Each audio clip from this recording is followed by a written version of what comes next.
Good evening, everyone. Kaya gabi.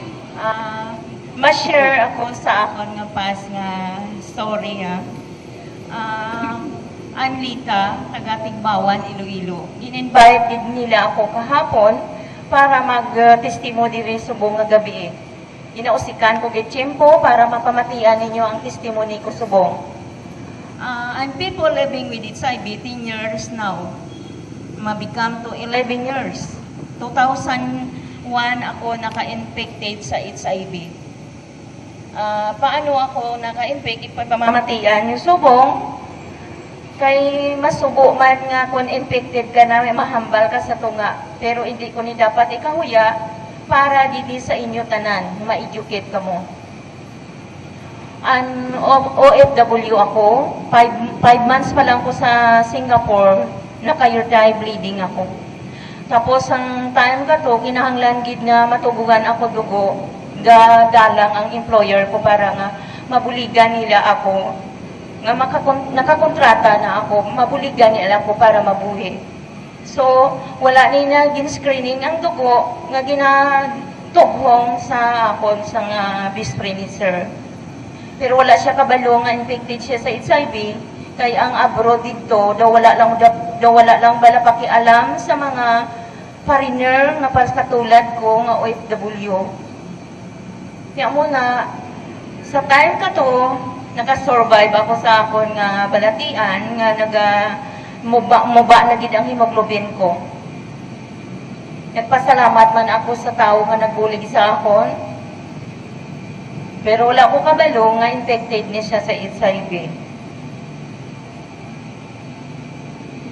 Nakakontrata ako hasta nakatapos ako kontrata 2 years. Nagbalik naman ako diri sa aton sa Pilipinas mag-visit sa pamilya ko. Wala ako kabalo nga ara ng virus sa lawas ko. Sa time ka to, work ako, nga gaamat ako ka hina ang immune system ko, gahina ang akon nga lawas. Wala ako kabalo nga ara nagalitanan ang virus. Sa time ka to nga mag-change employer ako, kay si sir na ano na siya, hindi niya siya ka-afford sa sweldo, kay na-bankrupt siya.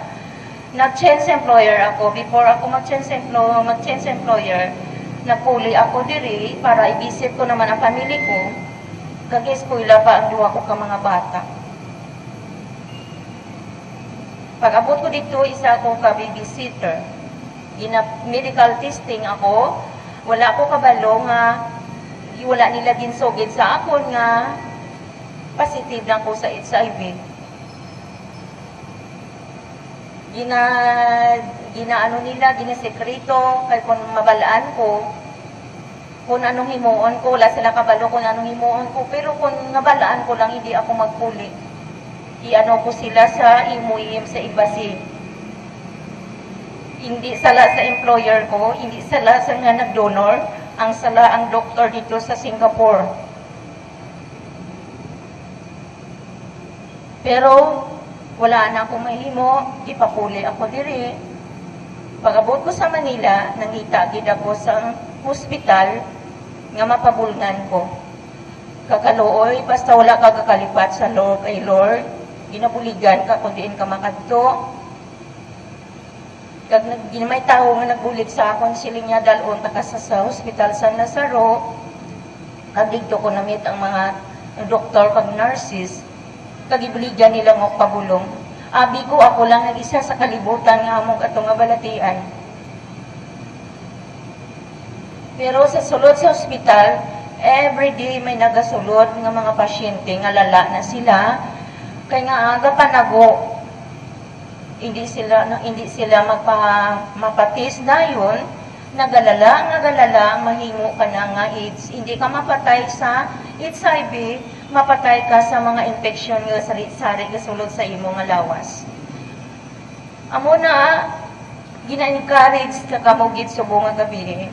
Kung may ara ka mga nabalaan, nga wala gid nagkaayuhan sa mga hilanat, sari-sari nga infection, may herpes, o ano man dira gatulubo sa lawas sa mga tao, encourage ninyo magpa-test dayon para nga hindi maglala Katulad ko, nakapatis ako, nabalaan ko nga may ara na ko, gin-accept ko gid sa mahugot. Nga mababuhi pa ako. Hindi ako gusto nga mapatay. Kaya may pamilya pa ako nga ginabaligdan ko. Ang iban, kung hindi mamangkot sila, pila katuig maglawig ang HIV positive. Kung dati ka kang ARV, galawig ka. Pero, ang iba niya, one day lang mapatay, kaya nga, gakuha sila kang kalat, kang mang suicide, kaya nahuya sila sa ilang status nga HIV positive na sila. Hindi nila masugid sa ilang pamilya, kaya nga mahuya sila.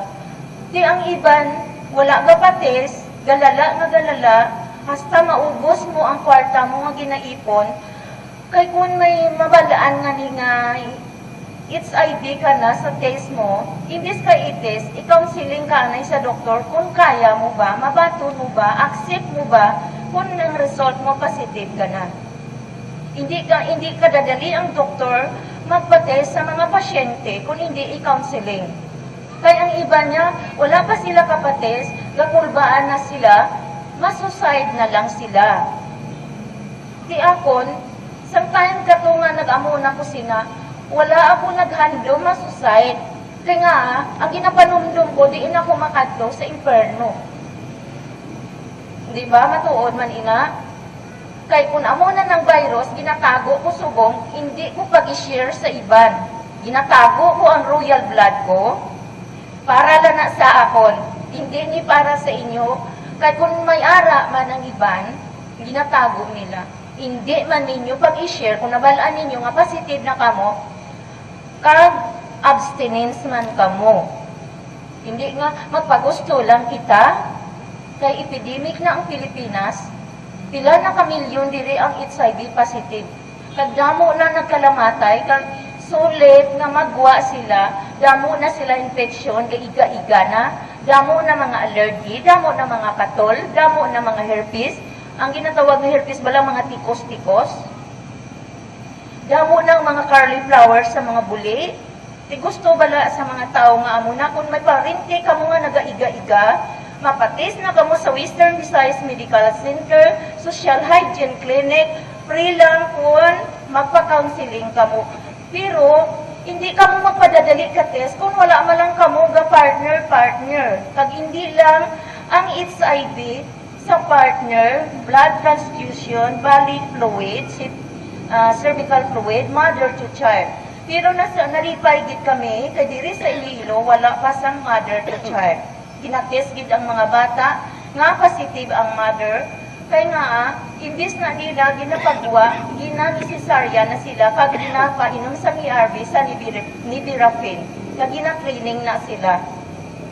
Katulad ko, ginakip ko, gitago, basin malipatan kong husband ko, ang ARV ko, ara, gid sa salud, sang akon nga bag. Pinalangga ko yun ang bulong ko, kaya nga, hadlok ako mapatay. Ag hindi nyo gid pagsundon ang status ko subong, basin anon ko kabalikid ang siko ko pag hinulsol, pero di ko dapat hinulsulan, kay ini, hindi ako ginusto ni tanan. Naguba ko ang handom sa kapamilya ko, sa kabataan ko, kaya ang handom ko makataap ko sila pag-eskwela. Kaya mo ni, kung na may ara man ka mo nabalaan, wala ka mo kabalo sa palibot ninyo dire, may ara naman siguro. Pero huya lang sila magpates, kinanglan magpates na kamo gina-encourage tagid kamo. Kay malaan mo, mga young people, student, mga high school, college, wala ta kabalo.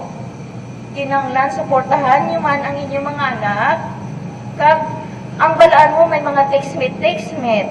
Wala ka mo kabalo, ang parents busy sa pagtrabaho. Ang inyong mga anak, wala ka mo kabalo. Ang resulta sa pila ka adlaw, amo na gid na. Amo na gani ako isa ko kapasitive. Ang kedua ko kabata, encourage ko sila maluoy kamo. Imbis kamo magtilaw kinanglan, ipatis ninyo ang inyong mga ibana, ipatis mo ang inyong mga nubya kung okay ba ang result sa HIV test. Thank you very much. God and God bless. Kabay pa makabalik ko sa next year para sa inyo kadulay. Kay subong kadulay namon sa Iloilo is MCT. Pero nag-absent na ko subong para gini sa inyo nga atubangon ninyo ako subong